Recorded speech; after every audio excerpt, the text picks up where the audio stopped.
Okay, everybody, here we are, video number 2. So today we're going to talk about solving literal equations. And before I begin my examples, I just want to remind you that now's a good time to pause the video, write your summary over here, and go ahead and give me your first check about how you feel like you're doing so far. All right, so now that you have paused your video and given me your summary and your first check, let's talk about some examples. So first, in the beginning of class, we talked about the pizza and the sandwiches and how you could use a literal equation to help you relate the number of pizzas you bought to the number of sandwiches you bought. So if you remember when we talked about that pizza and sandwiches example, we had $50 to spend, but I'm going to change that to $80. So what if we had some number of pizzas that we were buying that were $10 a piece, and some number of sandwiches that we're buying that are $5 a piece, and we have $80 total to spend?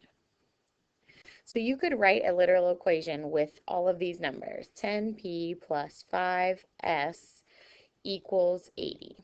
And what I would want to do is figure out how many pizzas or sandwiches I could buy if I knew one or the other amounts. So let's solve this for P, and then we can plug in the number of pizzas we need and use it to find the number of sandwiches. So if we're going to solve for P, we're going to treat everything except the letter P like a constant. That means I want to get rid of this 5s first and move it to the other side. So I'm going to subtract 5s on both sides. And remember, 80 and 5s are not like terms. So when you come down here, you have 10p equals 80 minus 5s. So then I want to get rid of my 10. So I'm going to divide by 10 because that's the opposite of multiplication. And that gives me p equals 8 minus 1/2 s. Now I can plug in however many sandwiches I wanted to buy and find out how many more pizzas I could have bought. For example, what if I wanted to buy 10 sandwiches? Then I could plug 10 in here and say, okay, well, if half of 10 is 5, 8 minus 5 is 3. So that tells me my number of pizzas is 3. So literal equations are really great to help you figure out how much of one quantity or another in relationship to a second quantity you might have. All right, example number 2. Let's do this with just some variables and see how we do.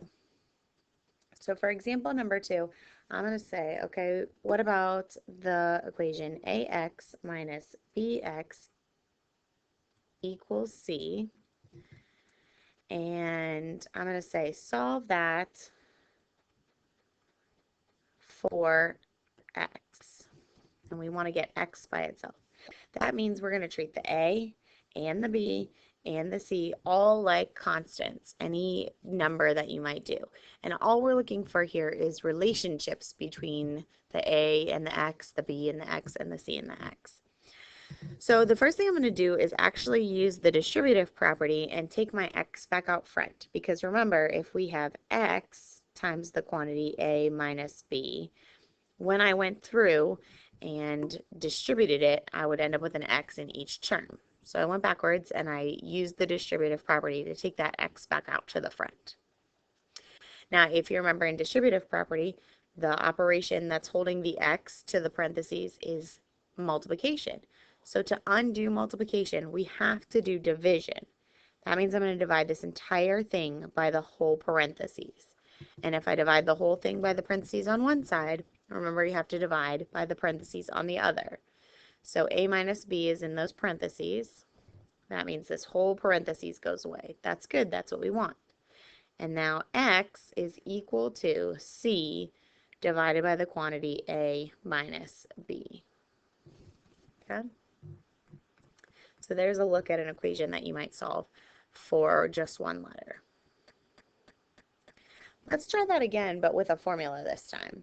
So if you take a look at your formula for circumference,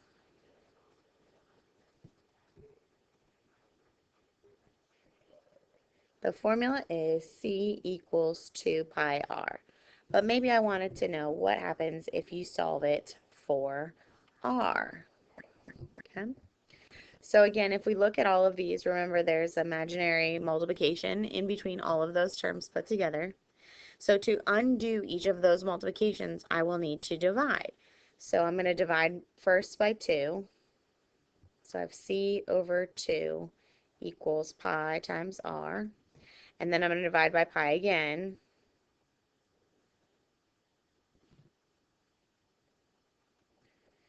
And what happens is these pi's are going to cancel out. How do we simplify this crazy looking thing?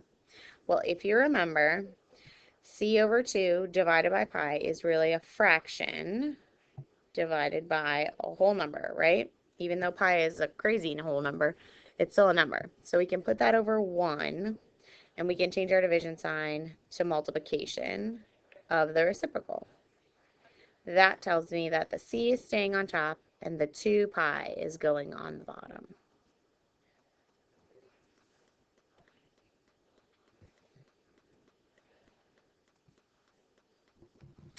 All right, so our last example is going to be a word problem.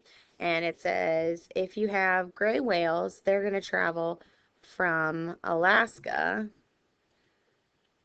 to Mexico every year to give birth to their babies. And the distance between Alaska to Mexico is going to be 5,000 miles. And of course, they have to swim there and back for their journey. The whales swim at a rate of 91 miles per day. And what we want to know is how many days does it take for traveling?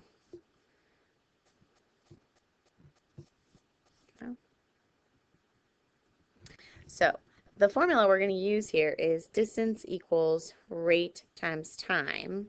And if we're trying to find out how many days, we want to get t by itself. We want the time by itself. Okay? So first I'm going to manipulate this equation. R is multiplied by t. So I'm going to divide by r. D divided by r is t. Now all I have to do is plug in the values that I have. So I'm going to plug in 10,000 miles for my distance. Remember, it's 5,000 there and 5,000 back. And then 91 miles per day to give me my time. And if you go through on your calculator and do 10,000 divided by 91, you get approximately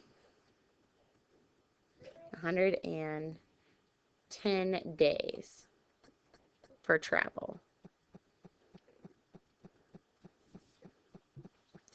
All right, everybody. Hopefully this is working out for us. Please let me know if you have any comments or questions about the videos that have been happening. And please, at the end, don't forget to give me a little what's up about how you're doing on this section. Thank you.